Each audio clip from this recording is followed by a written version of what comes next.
ये डिबेट करना चाहते हैं, तो इनको मैं ऐड कर ले रहा हूँ। हाँ जी, जडेजा बताएं क्या कहना चाहते हैं? तो हाँ जी, हेलो। आवाज आ रही है मेरी? बिल्कुल आवाज आ रही है, बताएं। हाँ। तो मेरा सवाल आपसे है, गौतमीपुत्र सातकर्णी, सातवाहन का एक शासक है, हम्म। उसका एक अभिलेख मिला है नासिक में। उसमें उसने खुद को एक अनन्य ब्राह्मण बताया है। तो आप कैसे कह सकते हैं कि उस समय ब्राह्मण धर्म नहीं था? कहाँ उसने अपने को ब्राह्मण बताया है और कौन सा ब्राह्मण धर्म का बताया है, जरा बताएं हमें। नासिक अभिलेख है डिटेल्स देवें। उसका। नासिक अभिलेख है, लेकिन आपको कैसे पता चल गया कि उसने अपने को मैंने ब्राह्मण लिखा है? एक किताब में पढ़ा है उसे। तो किताब में तो ये सब चीज पढ़ा रहे हैं, रामायण महाभारत की किताब पढ़ लीजिए, उसमें तो ये तो ऐसी ऐसी गपोड़ पढ़ा रहे हैं। ये तो जहाँ पे नहीं कुछ लिखा है वहां पे खुद से लिख देते हैं। ये तो ये तक लिख देते हैं कि बुद्ध जो है वो क्षत्रिय थे, जबकि क्षत्रिय शब्द उस समय नहीं था। अब गौतम पूर्ण सतकर्णी के समय में ब्राह्मण शब्द था कि नहीं था, अब वो अपने को ब्राह्मण लिखवा दिया। कौन सी अगर लैंग्वेज नहीं प्रयोग है, किया था अभिलेख लिखवाने में? कौन सा लैंग्वेज प्रयोग किया था? नहीं वो बात नहीं, अगर ये नहीं है, नहीं, उस बताइए समय ना ब्राह्मण मुझे। धर्म नहीं था। कौन से लैंग्वेज नहीं, ब्राह्मण धर्म वो अपने को ब्राह्मण बताएगा। वो अपने को ब्राह्मण बताएगा तो राजा बनेगा। नहीं तो ब्राह्मण ये धर्म लोग में, इतना ब्राह्मण धर्म कॉन्फिडेंस में, से अरे ये रुके बात भाई कैसे साहब। लिख सकते हैं? अरे लिख सकते हैं तो पहले समझिए ना इस चीज को, कौन लिख रहा है, कौन है लेखक, बताइए तो जरा मुझे, लेखक कौन है? लेखक तो कई सारे हैं जिसने ब्राह्मण बताया है। हाँ तो कौन और बताया, वो एक बताइए तो सही, यूपीएससी कौन का सा एक लेखक है? चैनल भी है, मैं उसका नाम बताता हूँ, जी, बुक्स तड़ा चैनल करके। चैनल उनल का नाम मत बताइए आप। चैनल उनल पे मत जाइए, चैनल वाले वैसे ही गपोड़ी हैं, रोज गप हाँकते हैं। ऐसे चैनल को रोज मैं खदेड़ता हूँ मैं। तो चैनलों पे मत जाइए, आप ये बताइए नहीं, कौन सी उसके किताब काफी है, सारे कौन सा फॉलोअर भी राइटर है? हैं। अरे भाई साहब, एक फॉलोअर्स हमको क्या लेना देना है? गपोड़ी लाल, ये सारे आपके यूपीएससी के गपोड़ी लाल कितनों को तो एक्सपोज कर चुका हूं। तो इन गपोड़ियों पर मत जाइए। ओझा को उस दिन एक्सपोज किया था, यूपीएससी का पढ़ाता तो है। खान सर को भी मैंने एक्सपोज किया था, वो भी तो पढ़ाता है, लेकिन देखिए सब गलत सलत पढ़ाता है। ये जो है व्हाट्सएप यूनिवर्सिटी के पढ़ाइयों का मत बताइए मुझे। आप एविडेंस बताइए, कौन सी किताब में किसने लिखा है, किस भाषा में लिखा है, तो फिर मैं उसको आपको बताऊंगा ना, फर्दर आगे बताऊंगा मैं। आप मुझे ये चलिए बताएं बताइए, कि उसने आपने किस लैंग्वेज में वो गौतम पुत्र सतकर्णी ने क्या लिखा है, बताइए तो किस लैंग्वेज में उसने लिखा है, कौन सा लैंग्वेज प्रयोग किया है? नासिक अभिलेख है, क्या आपको पता है उसमें क्या लिखा है नासिक अभिलेख में? हाँ तो नासिक अभिलेख कौन से लैंग्वेज में लिखा है वो तो बताइए, कौन सी लिपि में लिखा है वो तो बताइए। कौन से नहीं, लैंग्वेज क्या और लिपि में उसका इस्तेमाल किया है क्या उसने? उसमें ऐसा कोई शब्द आता है? अरे भाई कैसे आ जाएगा, पहले लैंग्वेज तो बताइए। लैंग्वेज और लिपि दो चीजें होती हैं। जब तक हम उसको आप समझेंगे नहीं कि कौन सी लिपि है, जैसे सम्राट अशोक कौन सी लिपि में लिखवाते थे, बताइए। पाली। पाली में लिखवाते थे। कौन सा लैंग्वेज, वो लिपि कौन सा प्रयोग करते थे? लिपि ब्राह्मी। ब्राह्मी। ब्राह्मी लिपि नहीं होती है, धम लिपि होती है हाँ, या वो मुझे बमही पता है, लिपि धम होती है। लिपि है। ये लोग सारी किताबों में ब्राह्मी लिख देते हैं। मैं तो जानता हूँ सब, ब्राह्मी मैं आपका चैनल ब्राह्मी रेगुलर ब्राह्मी देखता भी हूँ। हाँ हाँ, तो ब्राह्मी इसलिए लिखते हैं ना, क्योंकि ब में आधा र खींच रहे हैं। पेट चिरवा जो आधा र है वो खींच रहे हैं। और जबकि धम्म लिपि में वो ब में आधा र उस समय आता ही नहीं था। ब में हाँ। आधा र उस समय नहीं आता था। इवन सम्राट अशोक के जितने अभिलेख हैं उसमें कहीं पे भी ब्राह्मण शब्द नहीं आया है। लेकिन हर जगह अनुवाद में ये क्या लिखते हैं कि ये ब्राह्मण और समण की बात कर रहे हैं। आप नहीं, जब आप मुझे सम्राट ये अशोक का, बताइए। अरे रुक जाओ भैया, रुक जाओ, 1 मिनट तो रुक जाइए, पहले मेरी बात कंप्लीट होने दीजिए। जब सम्राट अशोक का अभिलेख आप पढ़ेंगे, चाहे चौथा गिरनार का अभिलेख पढ़ लीजिए, पांचवा नौवा दसवां पढ़िए, ये जितने बीच में पढ़ते जाएंगे तो हर जगह वो बमण समण जहां आएगा या बमहन समण आएगा, उसको ये क्या लिखेंगे, ब्राह्मण लिखेंगे। तो इनकी तो आदत पड़ी हुई है, अनुवाद में हर जगह ब्राह्मण लिख देते हैं। अब आप ये सोच रहे हैं कि उसने हिंदी में ब्राह्मण लिख दिया, इसका मतलब कि सम्राट अशोक भी ब्राह्मण लिखे होंगे, तो नहीं। पूरे सम्राट अशोक का अभिलेख आप पढ़ लीजिए, कहीं भी ब्राह्मण शब्द आया ही नहीं है। ये अनुवाद में खुद से लिख देते हैं कि ब्राह्मण। अब आप मुझे बताइए कि नासिक का जो अभिलेख है वो कौन सी लिपि में लिखा गया है, बताइए मुझे। नासिक का अभिलेख शायद पाली में है, मुझे ज्यादा नहीं पता, क्योंकि पाली। मैंने नासिक का अभिलेख पढ़ा नहीं है। मुझे प्राकृत या पाली भाषा पढ़नी भी नहीं आती। तो ये बताइए जरा मुझे कि जब पाली में पाली तो बुद्ध के समय में था, अशोक के भी समय में था, तो उन लोगों ने तो कभी इस्तेमाल ही नहीं किया ब्राह्मण शब्द।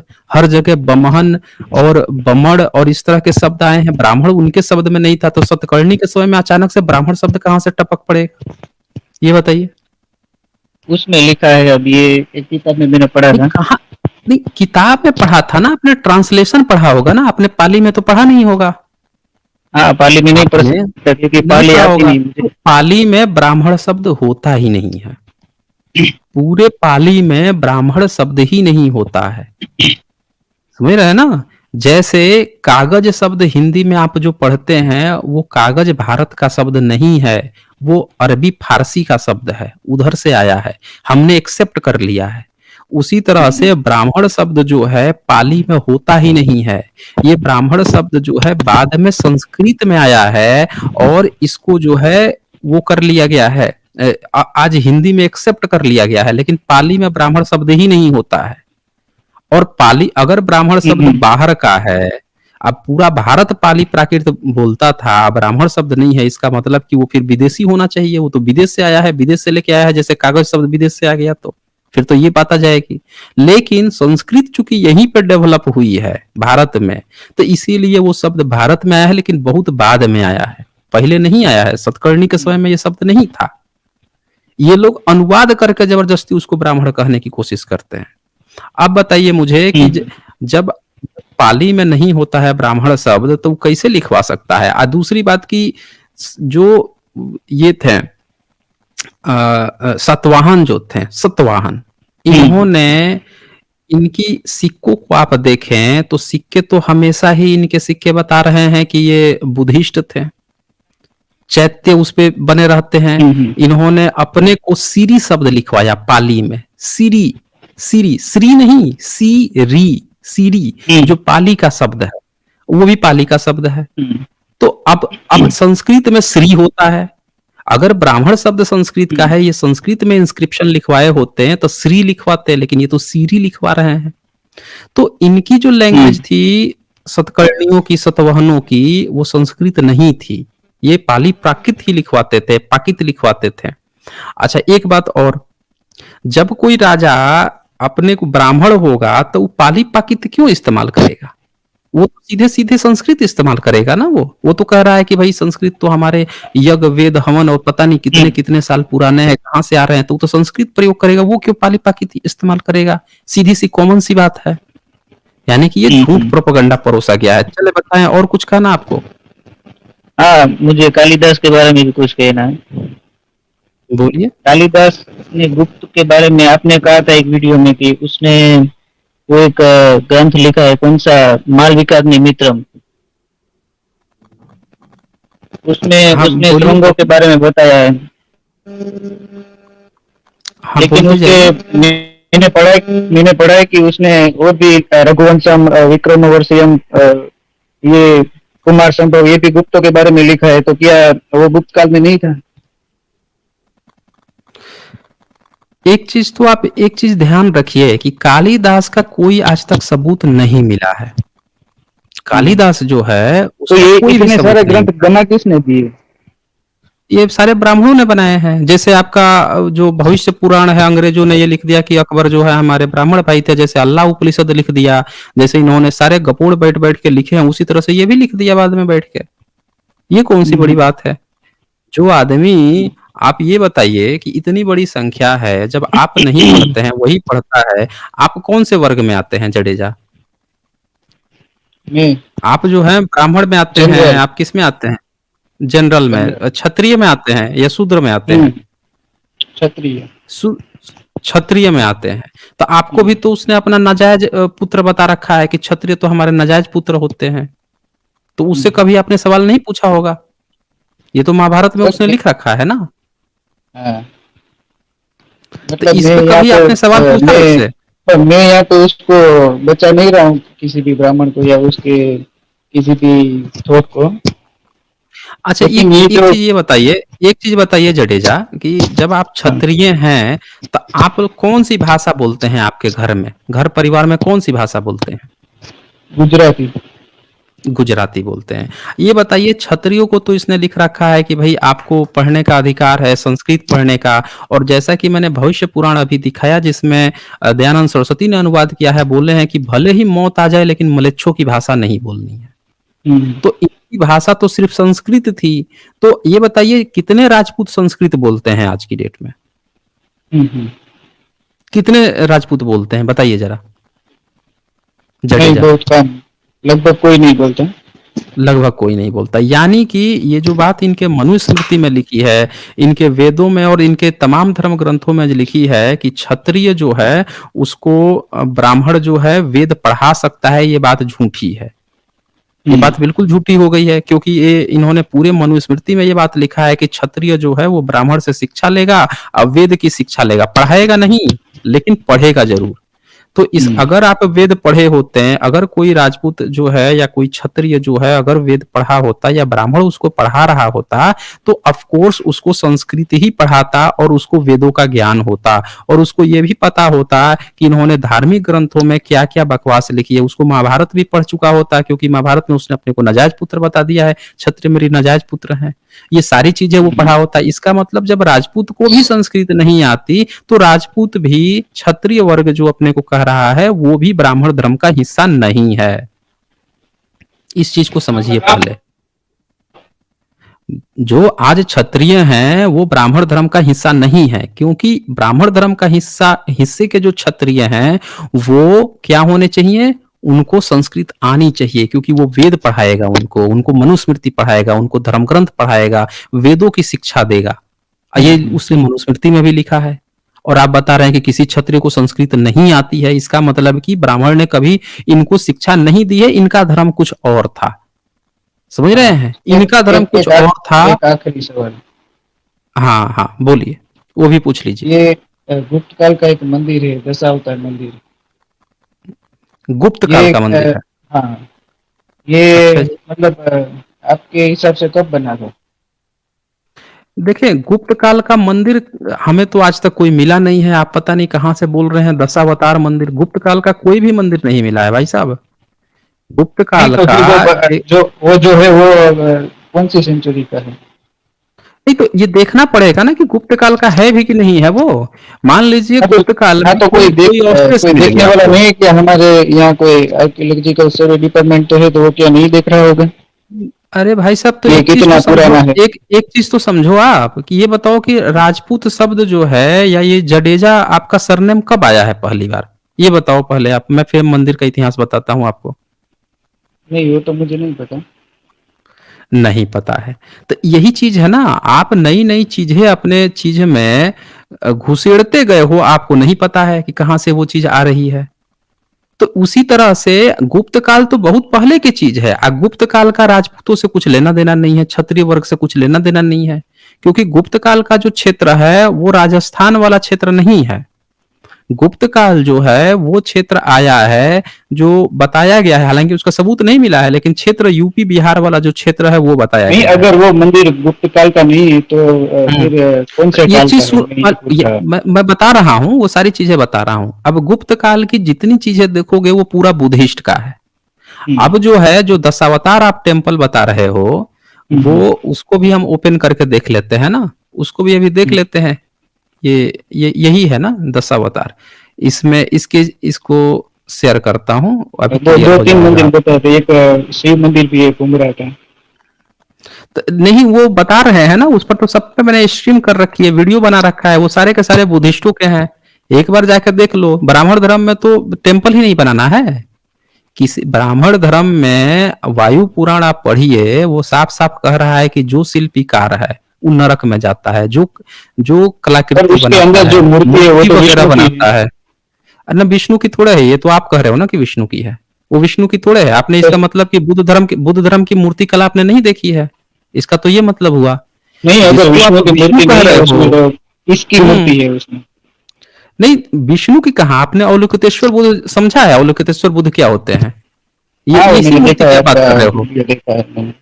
ये देखा है आपने? ये देखो तो ये हाँ, जरा, ये यही मंदिर। इसी को बोल रहे हो ना? तो ये बताओ, ये मूर्ति आपको कैसे ये पता चल गया कि ये ब्राह्मणों की मूर्ति है? ब्राह्मण तो कह रहा है कि शिल्पीकार वो बनाता नहीं था। इस तरह के स्ट्रक्चर आप देखोगे, बोध गया गए हो वहां पे, इस तरह के पूरे स्ट्रक्चर मिलेंगे, लेकिन वो तो बुद्धिस्टों के हैं। यहाँ पे अचानक से ब्राह्मण का कैसे हो जाएगा? इस तरह की मूर्ति कला जो है बौद्ध हम्म, बनाते हैं। ये जो चित्र आपको दिख रहा है, ये देखो आप ध्यान से। ये तो मंदिर जैसा लग रहा है। हाँ, तो मंदिर जैसा लग रहा है, लेकिन ये जो आकृति आपको दिख रही है, ये ब्राह्मण का ऐसे थोड़ा ही होता है। तो बौद्ध बनाते थे इस तरह के। ये देखो, यहाँ बीच में एक तरफ दरवाजा है और दूसरे तरफ देखो, यहाँ पे खिड़की टाइप का जो है, यहाँ पे कुछ कलाकृति मिली हुई है। लेकिन ये जो है, अगर ये ब्राह्मणों का होता हाँ, तो ये अंग्रेज इसको कैसे खोजता? सोचो आप जरा, इसको किसने खोजा इस टेम्पल को? ये टेम्पल जो है किसने फाइंड आउट किया था? ये आपको जानकारी है इस बात की? नहीं नहीं। नहीं जानकारी है। इसलिए नहीं जानकारी है क्योंकि जितने गुप्त काल की चीजें थी सब अंग्रेजों ने खोला। गुप्त काल की लिपि किसने पढ़ी थी, ये आपको जानकारी है? क्या? गुप्त काल की लिपि किसने पढ़ी थी? नहीं, वो भी नहीं मालूम।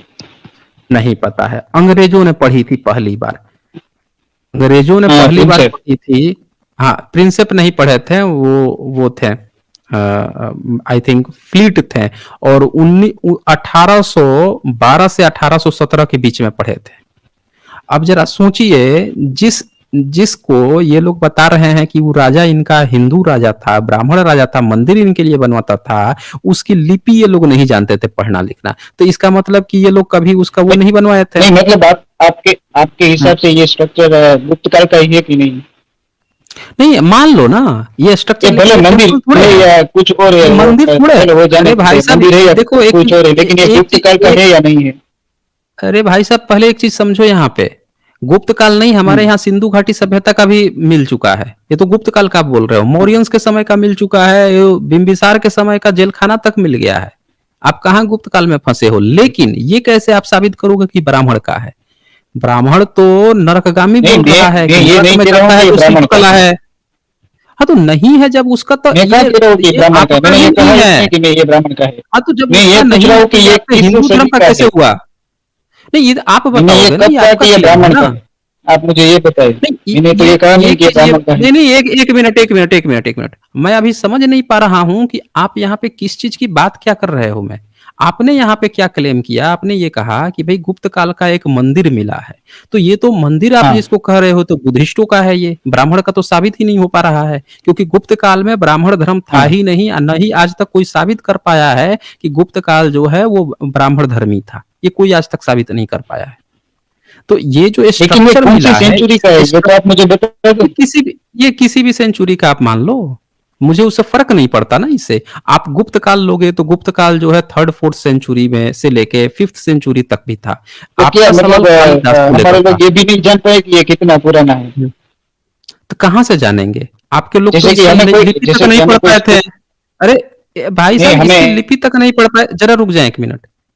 आपके लोग जो हैं गुप्त काल की लिपि तक नहीं जानते थे। कालिदास किस लिपि में लिखता था वो तक नहीं जानते थे। यहाँ पे अंग्रेज जो है वो आके लिपि पढ़ा है गुप्त काल की, और उन्होंने बताया कि गुप्तों ने ये बात लिखी है। उन्होंने ये हम्म, सारे स्ट्रक्चर खोजे हैं।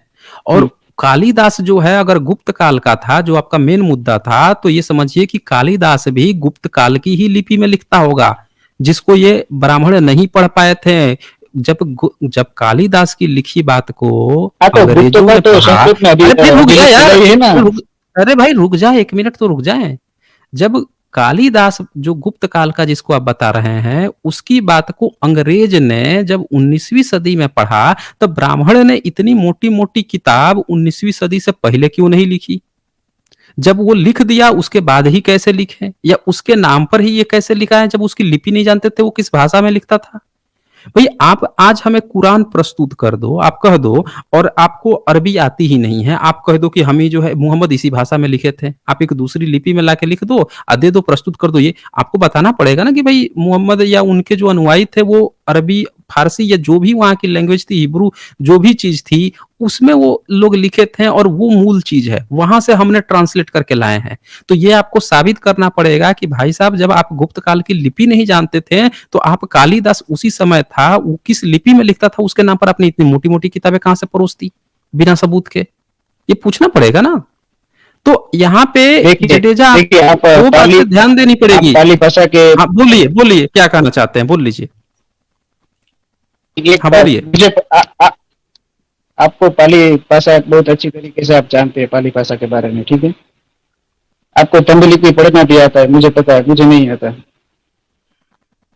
हेलो हाँ तो बोलिए ना, आप क्या हेलो कहना चाहते हैं, मैं सुन तो रहा हूँ, बोलिए ना।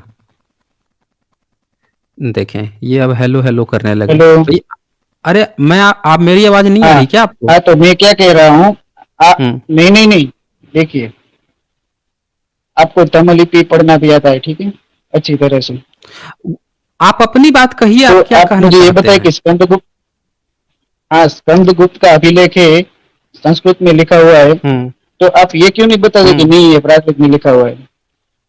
कौन बोल दिया अगर कि वो प्राकृत में स्कंदगुप्त जो लिखा है हुआ है वो तो ये संस्कृत में लिखा इतना हुआ है? हंगामा क्यों है कि नहीं? नहीं कौन, कुछ लोग कह रहे हैं कि ये नहीं कौन, संस्कृत में है, अच्छा कुछ लोग कह रहे हैं कि एक मिनट नहीं। एक मिनट एक मिनट जरा एक मिनट। हार्दिक क्या नाम है, हार्दिक सिंह जडेजा। एक चीज पहले आप समझिए कि हाँ। समुद्रगुप्त जो है उसने अपने आप को लिखवाया है, देवानप्रिय की उपाधि भी ली है उसने। ये बात आपको पता है? हम्म, हाँ हाँ। समुद्रगुप्त ओ जो है हरीश है। उसने देवानप्रिय की, हाँ देवानप्रिय की उपाधि ली है।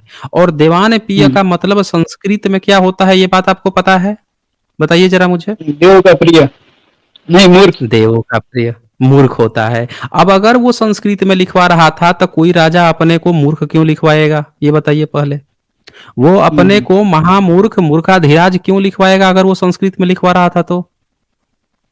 ये सेवेंथ लोग उसे सेंचुरी संस्कृत का क्यों राजा बताते हर्ष फिर है। मुझे ये नहीं समझ जरा आ रुक, रहा है। रुक जाए। सेवेंथ सेंचुरी का राजा जो है वो है हर्ष। हर्ष राजा है, हाँ राजा हर्ष। उस राजा हर्ष को आज के कुछ लोग जो हैं कहते हैं कि राजपूत था, ये लोग कहते हैं, था नहीं, वो बौद्ध था वो। नहीं, हर्ष लेकिन शिव राजा, बताते थे, शिव अरे बताते हैं। वो ऐसे ही फर्जी बताते हैं। आप सुनिए, उसने भी अपने को देवानप्रिय की उपाधि ली। उसका जो राज कवि था वाणभट्ट, उसने अपनी किताब लिखी है हर्षचरितम, उसमें उसने उसके लिए देवानप्रिय शब्द इस्तेमाल किया। अब जरा हम्म, एक चीज बताइए कि अगर गुप्ता काल के भी बाद में आया हर्षवर्धन, अब उसने भी अपने हम्म, को देवानप्रिय लिखवाया। संस्कृत में देवानप्रिय का मतलब होता है महामूर्ख। इसका मतलब कि इनके लेख जो है संस्कृत में नहीं थे, इनके लेख पाली पाकित में थे, हल्के से मिश्रित थे। ये जानबूझ के उनको संस्कृत बोल रहा है। अगर संस्कृत होगा तो दोनों महामूर्ख अपने हाँ को क्यों लिखवाएंगे? दोनों हाँ अपने को महामूर्ख क्यों लिखवाएंगे? सवाल ये है ना। हाँ हाँ। सम्राट अशोक ने भी देवानप्रिय लिखवाया, तो उनको तो चलो वो तो पुराने थे। लेकिन हम्म, संस्कृत में तो देवानप्रिय का मतलब मूर्ख होता है। अगर ये दोनों संस्कृत में लिखवा रहे हैं, जिसको ये कह रहा है कि ये हिंदू राजा थे, शैव राजा थे, तो ये अपने को महामूर्ख क्यों लिखवा रहे हैं? इसका मतलब कि ये भी पाली पाकित मिश्रित ये चीजें प्रयोग कर रहे थे, न कि संस्कृत प्रयोग कर रहे थे। ये हम्म। चीज क्लियर है यहाँ पे। तो ये भी बताते कि हर्ष ने वो 3 संस्कृत ग्रंथ भी लिखे थे। हाँ तो ये कुछ भी बता सकते हैं ना, बताने में तो ये बड़े माहिर हैं। ये क्यों नहीं बता देते कि इनका पराशर जो गोत्र है वो भी बौद्ध भिक्षु था। उसी हर्षचरितम में लिखा हुआ है कि उसने एक महाविद्यालय ये महाविहार बना बताते रखा था। उससे दिक्कत नहीं, लेकिन ये लोग पढ़ा भी रहे हैं, ये दिक्कत है। हाँ तो यही चीज है ना। हर्ष सिंह जडेजा, यही दिक्कत है कि आप जिस चीजों का रेफरेंस ले रहे हैं वो सारे के सारे धूर्त लोग हैं। अब जरा एक मिनट रुकिएगा यहाँ पे। जो ओवरऑल जो कंक्लूजन है यहाँ पे आपके, मेरे ख्याल से जो भी यहाँ पे प्रश्न थे उसका मेरे ख्याल से मैंने उत्तर दे दिया है। आगे आपको कुछ पूछना हो पूछ सकते हैं, या फिर हम यहाँ से आपको एंड करते हैं, बोले। ठीक है, अब आप नहीं ठीक, करना चाहते तो फिर क्या कर सकते हैं? क्या क्या बोल रहे हैं, फिर से बताइए। नहीं, अब आप एंड ही करना चाहते तो अब क्या पूछोगे? नहीं एंड करना पड़ेगा ना, मैं इतना इससे ज्यादा समय थोड़े दूंगा आपको। जो प्रश्न था, 2-3 प्रश्न नहीं थे नहीं, मेरे मैं ख्याल से, जानता हूँ हो दूसरे गया। लोग भी है, हाँ इसलिए मैं खुद हाँ, ठीक है छोड़ रहा ठीक हूँ, है कोई बात नहीं, थैंक यू ठीक है। Very much. Okay okay okay, चलो।